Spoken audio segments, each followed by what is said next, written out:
Just like I said. Just like I said.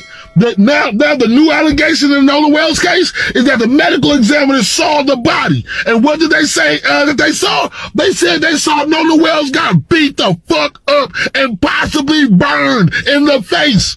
Yes. Oh, not only that, the medical examiner said that it is very respectful to transport a body. But they didn't just murder him. They physically and emotionally tortured him. The body of 18-year-old black teenager Nolan Xavier Wells has been found. He went missing on July 4th while traveling by boat with 3 white friends to Horn Island, Mississippi, approximately 10 miles from the Gulf Coast. On July 6th, a park administrator discovered him in the water near the northwest end of the island. His phone was not on his person, but in his father's hand. Since his disappearance, search teams, including the Kazakh Navy, have conducted a comprehensive search of both land and sea areas. The authorities have not yet specified how many people were on the boat or who reported the disappearance, but online videos show that a dispute may have occurred before Wells was abandoned by his friends, who then left on another boat without him. It is also reported that Wells was originally supposed to meet a girl. His white friends had quickly hired lawyers, one of whom was the child of a judge. This immediate legal protection raised questions. Why did the phone return but he did not? Why did they immediately receive legal protection? The family and activists were extremely angry, drawing comparisons between this case and other instances where the deaths of black victims were hastily dismissed as accidents. The authorities are awaiting DNA confirmation, although the family has stated they have identified the remains. What are your thoughts on this? The body of 18-year-old black teen Nolan Xavier Wells has been found. His white friends who were with him on the trip have already hired lawyers. Wells vanished July 4 during a 4th of July boat outing to Horn Island, Mississippi, about 10 miles off the Gulf Coast. A park ranger found him in the water near the northwest end on July 6th. His phone was not with him. It was in his father's possession. The island has no cell coverage and is only accessible by private boat. Search teams, including the Cajun Navy, scoured land and sea since his disappearance. Authorities have not said how many people were on the boat or who made the missing person report.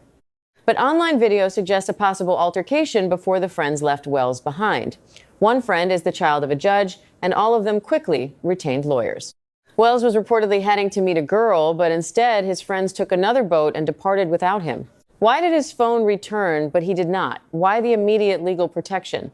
The family and activists are furious, comparing this to other cases where black victims' deaths were dismissed as accidents. Officials are awaiting DNA confirmation, though the family says they have identified him. What do you think? Now, here's a hot take that's going to piss a lot of people off. Northern whites and Southern whites are not the same thing. Now, before I get into it, I'm going to tell you a little bit about who I am, okay? I'm a black woman who comes from a very white background, a very white experience. I'm adopted and my entire family is white. I currently live in Georgia, which, if you don't know, is in the southeastern part of the United States. But growing up in the Midwest, I've been to pretty much every single Midwestern state. I've been to Missouri. I've lived in Iowa. I've been to Indiana, Wisconsin, Minnesota, Michigan, North Dakota, South Dakota, Kentucky, Ohio, Nebraska, Kansas, Tennessee, Florida, South Carolina, North Carolina, New York, Jersey. I've been a lot of places, okay? I have had a lot of experience with white people in the North and a lot of experience with white people in the South. Now, this Nolan Wells issue happened in Mississippi. And what I'm here to say is this never would have happened if this boy lived in Illinois or Wisconsin or Iowa. The reason that I'm saying that is I have grown up with so many white people.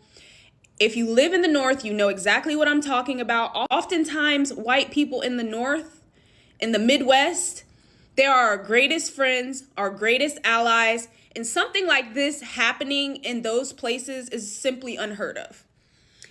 Now, as for the southern part of this country, I'm talking about Louisiana, Alabama, Mississippi, Georgia, South Carolina, Virginia, West Virginia, Florida, and some other questionable states. Kentucky, Tennessee, I can't really vouch for them. Texas is another one you got to watch out for. These states, Louisiana, Alabama, Mississippi, Georgia, the white people who live in these states, I can't quite put my finger on it, but there's something off, okay? And it's a race issue. This is a Jim Crow issue. This is an issue of the mentality of the whites in these states is so far behind the white people in the North. The white people in the North are elite. If you are a white Northerner, the chances are you are hundreds of years ahead of the white people who live down here in the South. Now, are there exceptions to this rule? Absolutely. All rules have exceptions. Many of these conversations that we're having around race, I find so interesting because I have both the black and the white perspective, so I can see things from both sides of the fence. I just wanted to drop that on y'all. I don't know if you can handle it or not, but if you really want to talk about race in this country, Nolan Wells would not be a thing if he were from, I don't know, Cedar Rapids, Iowa, or Columbia, Missouri, or even from the town I grew up in, Galesburg, Illinois. These things do not happen.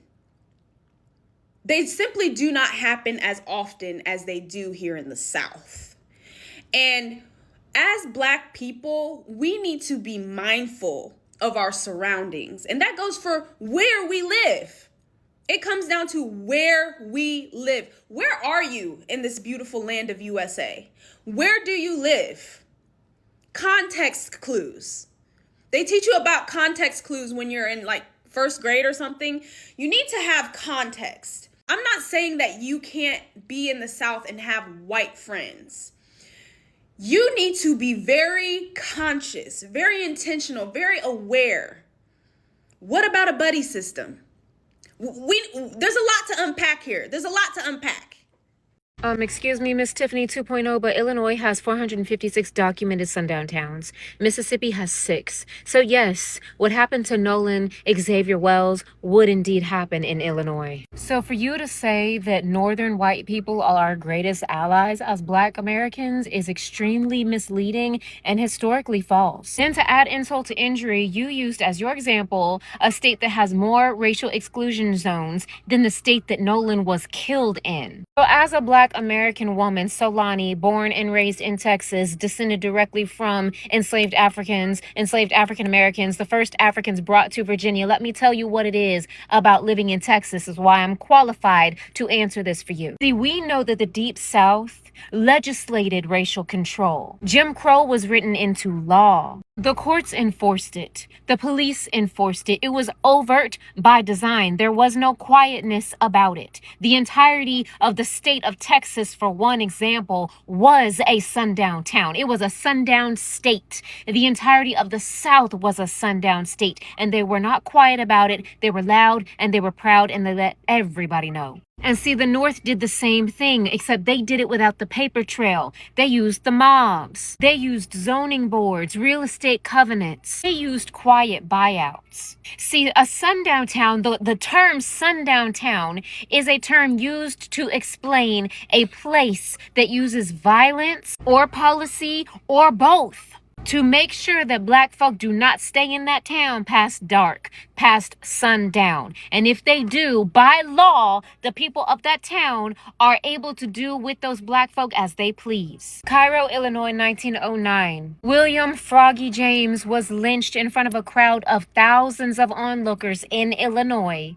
Much like what we would see on a day-to-day in Mississippi, in Texas, in the Deep South. Shortly after this lynching, the neighboring towns expelled their entire Black populations and remained white for hundreds of years afterwards. The locals will tell you that. Cicero, Illinois, 1951. A mob of roughly 4,000 white adults, went and attacked a single Black family because they were trying to move into the neighborhood. It took the National Guard to shut that shit down, or else it would have been another race riot. Deerfield, Illinois, 1959, a town halted a housing development because for the simple fact that Black families would have been able to buy, thus earning the name the Little Rock of the North. But not like the Deep South, you say?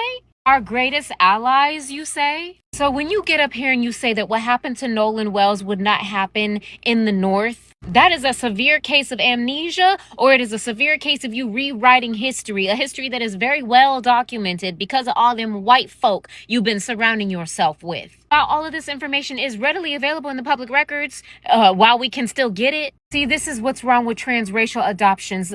Carlos, come and get her. Come collect her. Because how dare you get up here and talk about how the North, this would never happen in the North, baby, please. Baby, please. Martin Luther King Jr. himself said that it was just quieter. The way they did it was slightly different. They were still racist, and he was a fool to believe that they never were. They just filed the paperwork differently. The violence has always been there, here, there, everywhere. America done been a motherfucking sundown country since its inception. So our greatest allies? No. You don't get to claim the title of a greatest ally just because you live in the North. The greatest allies are the ones who speak up for those who can no longer speak anymore, those who don't have voices to speak. A greatest ally are the ones who correct their fellow white people right there on the spot, not quiet up and don't want to say nothing because they don't want to get in trouble or start no shit with their friend or family. A greatest ally is one that would put their body in front of the black or brown body that is being inflicted violence and harm upon. A great ally would be marching the motherfucking streets the same way that they did for Renee Good, for the 2 black and brown men that were murdered by ICE this month, for the black and brown children who keep turning up dead in groups of white people. Don't tell us who our greatest allies are. You are not safe just because you are in the North. You are not safe just because you surround yourself with these people. Those who mean you harm, whether it be mentally, physically, any type of way, are going to do everything they can to ensure that it is inflicted upon you, either by their hands or by someone else's. It's about time we call it what the fuck it is. Racism does not stay within state lines. So you mean to tell me Nolan Wells' family was on Good Morning America this morning with Ben Crump, and they have decided that they have gone ahead and flown Nolan's body from Mississippi, allegedly all the way up to Washington, D.C., because they did not want to have any type of law enforcement from Mississippi involved with the investigation.